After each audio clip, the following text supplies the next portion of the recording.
On August 24th in the year 79 AD, Mount Vesuvius unleashed chaos with a cataclysmic eruption that tore the skies apart, hurling molten ash, blazing pumice and lethal sulfuric gas miles into the atmosphere.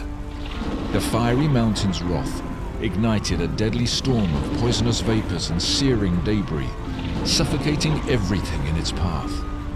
In mere hours, the flourishing Roman resort cities of Pompeii, Herculaneum and Stabiae were buried under a relentless avalanche of ash, their once bustling streets swallowed whole by the earth. For nearly 1,700 years, these cities lay, entombed in silence, until the excavations of 1748 began to uncover their secrets, offering us a glimpse into life during the height of the Roman Empire. From this forgotten world, an ancient voice calls out to us. It is the voice of Pliny the Younger, whose letters recount the horrors of that fateful day. As a young man, he witnessed the catastrophe from his uncle's home, the famous Pliny the Elder, a Roman official in charge of the naval fleet stationed in the Bay of Naples and a keen naturalist. The younger Pliny's letters, lost for centuries, were rediscovered in the 16th century, allowing history to speak through him once again. A few years after the devastating event, Pliny, who was a young man at the time, wrote a letter to his dear friend Cornelius Tacitus. In it, he recounted the terrifying events of late August in the year 79 AD, when Mount Vesuvius erupted, unleashing destruction on the city of Pompeii, killing his beloved uncle and nearly destroying his own family.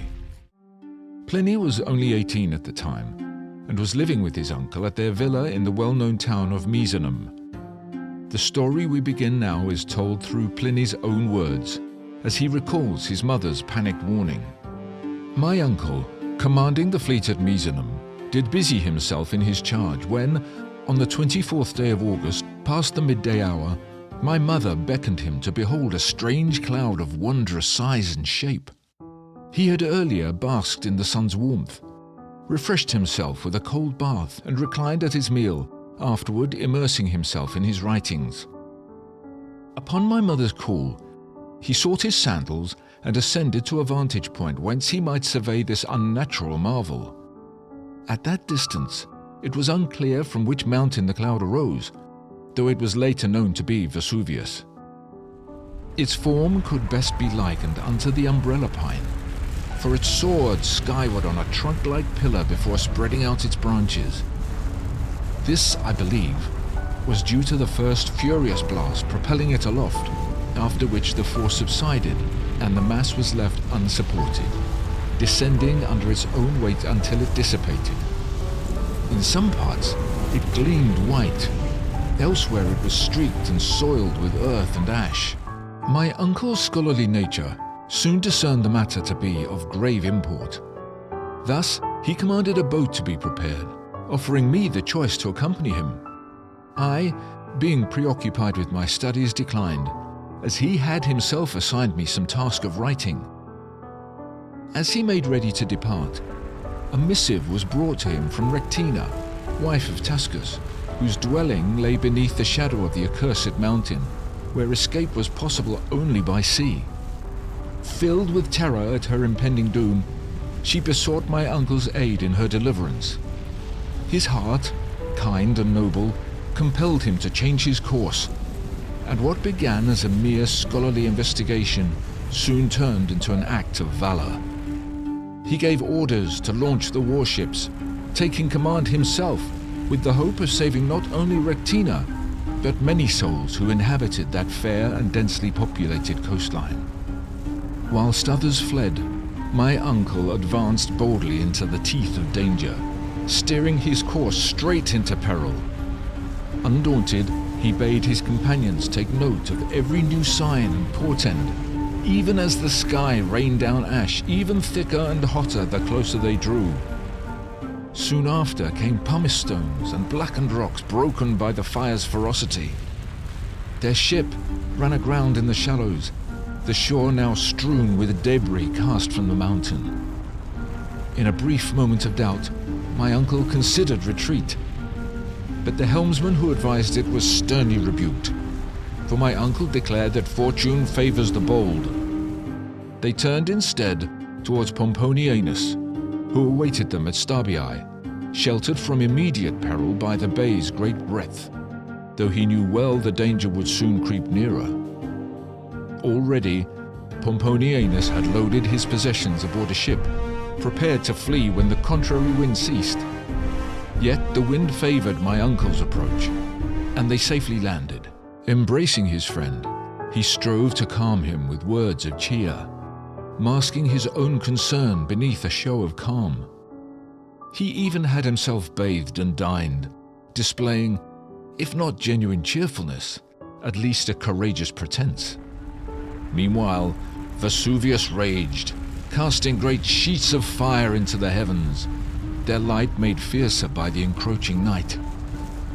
My uncle strove to soothe his men's fear by dismissing the flames as no more than peasant bonfires or abandoned homes alight. He then sought rest, and indeed slept, for his great bulk caused his breathing to be heavy and labored, heard even by those passing outside his door. Yet the ash and pumice now filled the courtyard, rising so high that had he tarried longer, he would have been trapped within. Awoken, he joined Pomponianus and the household, all of whom had kept vigil through the night.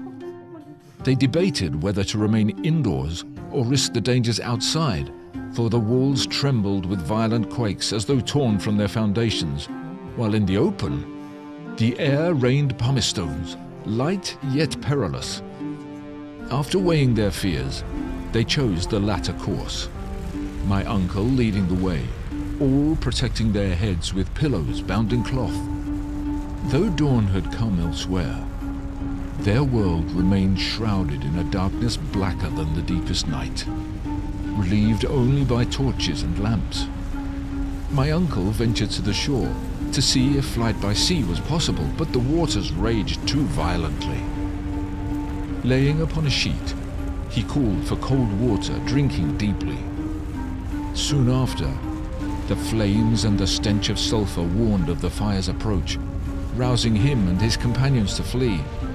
But as he stood, supported by two slaves, he collapsed, his breath choked by the noxious fumes that filled the air. His body was found when daylight returned, as though in peaceful slumber, unmarked and fully clothed. In a second letter to Tacitus, Pliny recounted the terror that befell him and his mother during the second day of the disaster. Ashes fell now more thickly. I turned, and lo, a dense black cloud like a flood swept over the earth. "We must leave the road ere we are trampled," said I, "or else we shall be crushed by the crowd in this darkness." Not long after, the light failed entirely, as though the lamp had been quenched in a sealed chamber. The air was filled with the cries of women, the wails of infants and the shouts of men, each calling for their kin, seeking them in the dark by voice alone. Many bewailed their fates or that of their loved ones. Some, in the grip of despair, even prayed for death. Others sought the gods, while still more believed the gods had abandoned them, leaving the world in perpetual darkness. Rumors spread, adding to the terror. Some claimed that Misenum had collapsed, others that it was aflame. Though false, these stories found many who believed them.